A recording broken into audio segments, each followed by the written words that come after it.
It's a great pleasure to be here. I would like to acknowledge my former parliamentary colleague and speaker, Professor Stephen Martin.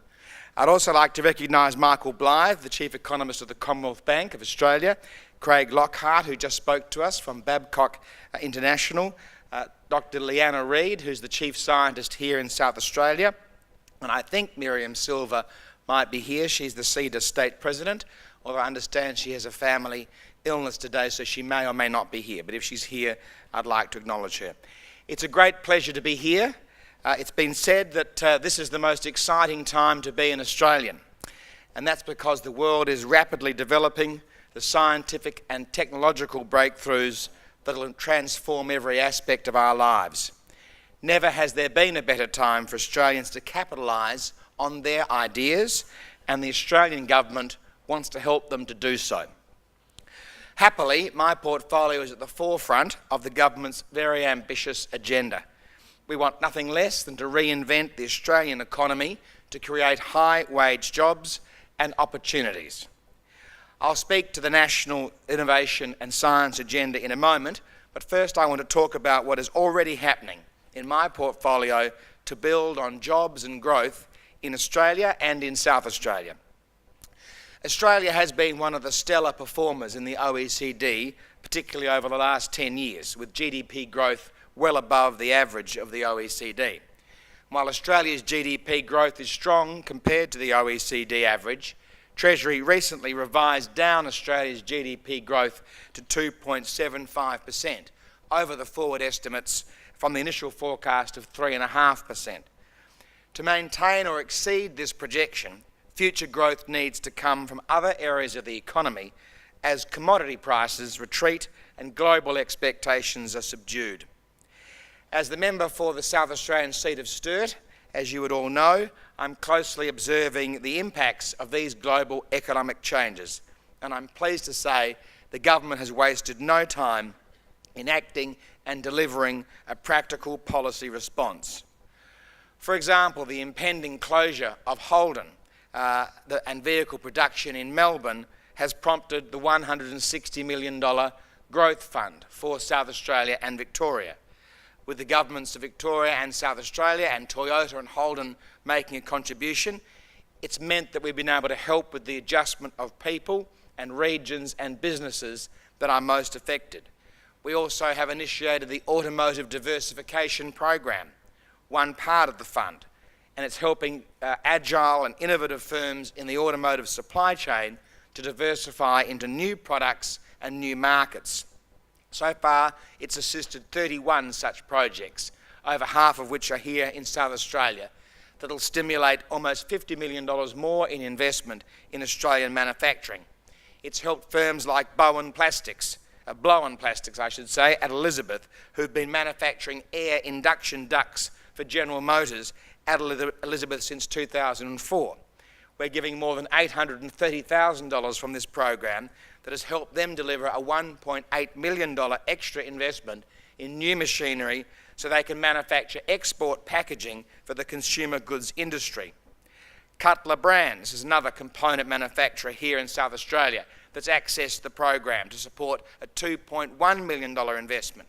It's a new high-speed, multicolour direct printing and plastic shrink sleeve production line that manufactures for the food, beverage and cosmetics market. For example, through both the Automotive Diversification program and the Next Generation Manufacturing program, it is supporting a unique aseptic packaging that's being introduced by Mexican Express here in Dudley Park. It's the first packaging plant of its type in Australia. Their product allows liquid food to be packed in a shelf-stable format without the need for preservatives, yielding longer shelf life, less wastage and easy storage and disposal. Opportunities such as these abound here in South Australia and indeed in Australia. Food and wine, defence, energy, international education, tourism, and I'm pleased to say the automotive industry. All these sectors are brimming with opportunities. As always, business innovation and productivity gains are necessary to taking them up. I'm sure you would like to hear an update on one such opportunity embodied in discussions with Belgium's Punch Corporation about using GM Holden's Elizabeth plant. I'm sure it goes without saying that we'd all like to see this happen. The company does have a track record of revitalising automotive assembly plants. But while I'm optimistic, we also need to be realistic. As with so many innovative opportunities, there's a long way to go and much work to be done before anyone can be ready to sign a deal. Signs are promising, and I'm encouraging Punch and General Motors to work through the issues. And in fact, I'm meeting next week with the Chairman and Managing Director of General Motors Holden here in Australia, Mark Bernhard, in Canberra. They inevitably include the competitive constraints that our industries face in attracting business and foreign investment to Australia. It highlights that the Australian economy is not quarantined from the structural and technological changes in the global economy, so we must focus on what we can control: productivity, competitiveness and innovation. The Department's annual Innovation System report underscores the importance of an innovative culture. Innovative firms are more competitive, more able to capture increased market share, and more likely to increase employment. So I would like to touch today on the National Innovation and Science Agenda. Last year, when the Prime Minister urged me to release my inner revolutionary, it was an invitation to lead a bold new approach to innovation. First step in this was the National Innovation and Science Agenda, which he and I jointly released in December. It's a blueprint to build a more innovative and entrepreneurial Australia. It positions us to join other nations like Singapore and South Korea and Israel as at the leading edge of global innovation nations. As the Prime Minister said at its launch, we've had all manners of booms in Australia, and now we need a new boom, the ideas boom. Energetically and courageously embraced, it can be a boom without end, capable of sustaining us indefinitely. The agenda recognises the revolution in technology and knowledge that is transforming all aspects of our lives, at home and in industry. It looks to people, knowledge, teamwork and to courage in how we embrace risk to get things going. It recognises that innovation is important to every sector of the economy, and innovation is what will keep us competitive. The National Innovation and Science Agenda is a new vision for a strong innovation and science ecosystem. It reaches out to innovators to build a nation that harvests the fruits of its research and both creates and adapts to change. There are 4 pillars in the agenda: culture and capital, collaboration, talent and skills, and the government as an exemplar. Initiatives under the agenda total $1.1 billion in new spending, and there are 24 different measures. The agenda recognises that we have all the ingredients to be successful. We are strong in economic fundamentals. We have a stable investment climate, proximity to Asian markets, an excellent reputation as a trusted source of goods and services, and some of the world's highest quality scientific research organisations. But we are weak in one thing in particular: our appetite for risk, which is why the agenda wants to remove some of those hurdles, why it provides tax breaks to remove bias against businesses that do take risks and innovate, and why the agenda seeks to make finance more available to startups such as the 4,500 at least that miss out on equity finance each year, according to the ATO. The government is already doing much to address the second pillar, with initiatives that boost collaboration between researchers and business. Our new $200 million CSIRO Innovation Fund and the new $250 million Biomedical Translation Fund will provide capital to retain high potential ideas in Australia. The CSIROs from the public sector and the Biomedical Translation Fund from the private sector. Both will co-invest with the private sector to leverage growth from developing and commercialising research. We're providing long-term funding certainty for world-class national research infrastructure like the Square Kilometre Array and the synchrotron and the National Collaborative Research Infrastructure Scheme, which I fixed for good last year. And we're focusing on collaboration with industry in awarding research block grant funding. International collaboration on other levels is important in accessing new ideas, international supply chains and global markets. So we're building linkages with other innovative economies, establishing landing pads. I launched the first of those in Tel Aviv in December, and Andrew Robb is launching the second in Silicon Valley. In fact, he might have done it yesterday, in fact. And there'll be 3 other key locations, 2 in Asia and 1 in Europe. The agenda's third pillar, talent and skills, is critically important. Investing in the people who lead innovative businesses and perform the research and science that will fuel that innovation is vital. So the government is going to invest in young people's abilities. We want them ready to create and use digital technologies in startups and entrepreneurial businesses. And we want greater participation from women and from girls in science, technology, engineering and maths, STEM at school, and we're massively expanding the reach of coding in schools.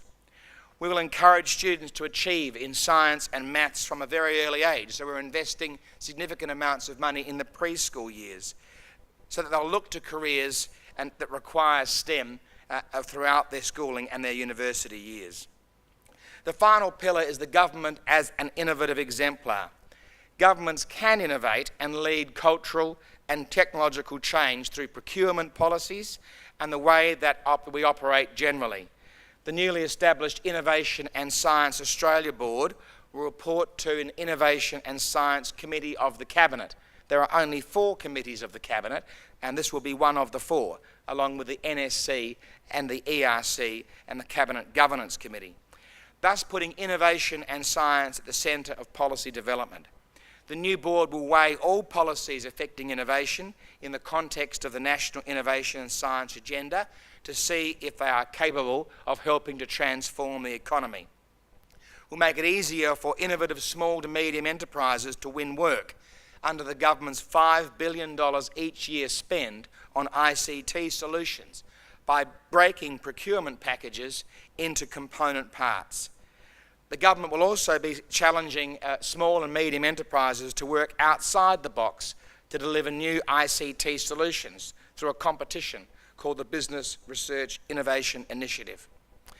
Finally, as probably Australia's largest collector of data, the government is making public data more available for innovation and research. I do want to mention a couple of other things the Turnbull government is doing to aid this transitional phase. There are initiatives such as the Entrepreneurs Program, worth $380 million over the forward estimates. So far that's delivered $1.6 million in services to South Australian businesses, helping to build capability. There's the $248 million Industry Growth Centres initiative, which identifies the best ways to reduce regulatory burdens, grow collaboration and commercialisation, build management and workforce skills, and improve capabilities to engage with global supply chains and markets. Growth centres have been established in 6 sectors of strategic priority and competitive strength. One of those, a new one, was the Cyber Security Industry Growth Centre as part of the National Innovation and Science Agenda, and that has not yet been located in a particular geographic part of Australia. But I should say that Canberra is working very hard to win that Industry Growth Centre. Melbourne has made a significant bid for the Industry Growth Centre in cyber security. It is an international $70 billion annual industry, and yet South Australia is yet to put in a bid. And I find that a bit surprising, if I can depart from my notes momentarily, because actually Canberra and Adelaide have most of the cyber security assets in Australia. And we are one of the best in the world at cyber security. For a peculiar reason, we are so vast and have so much dry, arid desert, we don't have many clouds. So we're very good at listening to people, and we're very good at cyber security. So if there's anybody here from the state government, and I see that Raymond is here from the Economic Development Board, it would be a great pity if South Australia doesn't try and win that Industry Growth Centre. They'll be in part supported by the highly successful cooperative research centres, which conduct industry-led collaborations between industry, business and the community. 4 CRCs, data to decisions, cell therapy manufacturing, high-integrity pork and deep exploration technologies are already headquartered here in South Australia. And finally, the R&D tax incentive is part of the Australian government's almost $10 billion of public investment in research and development just this year. As you would know, it helps businesses offset the costs of R&D.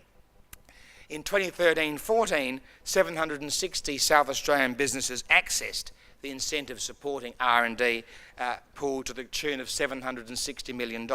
So it's worth a lot to our economy.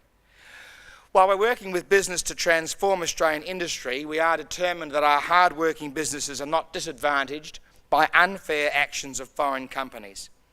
We are a government that is determinedly committed to free trade, but we are also committed to fair trade. I am particularly so.